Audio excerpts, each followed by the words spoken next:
As tensions mount within Israel over the future direction of the government and the judiciary, Israeli Prime Minister Benjamin Netanyahu on Monday criticized a group of army reservists who said they would not attend a training day in protest of the government's planned judicial overhaul.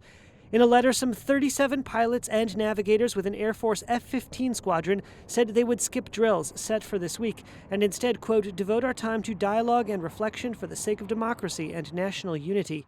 Netanyahu said such refusal endangered Israel's existence and said that Israelis needed to fight side by side, whatever their political differences, adding, quote, this was the case throughout all of Israel's wars, regardless of the struggles and disagreements among us. Refusal threatens this existential foundation.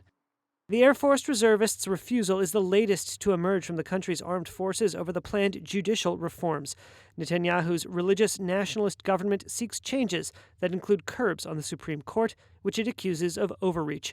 Critics worry that Netanyahu, who is on trial on graft charges he denies, wants excessive power over the judiciary.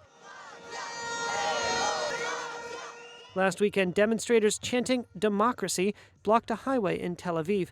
Another crowd protested in Jerusalem. Among them was Natasha Dudinsky.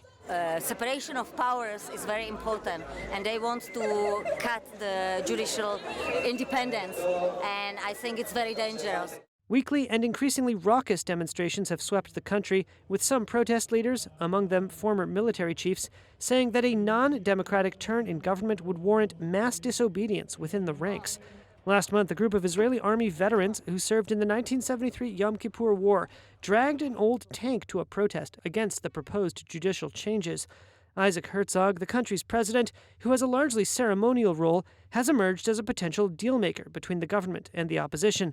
Herzog on Monday said a compromise in the government's judicial overhaul plan could be imminent. In a statement, Herzog said, quote, we are closer than ever to the possibility of an agreed outline. There are agreements behind the scenes on most things.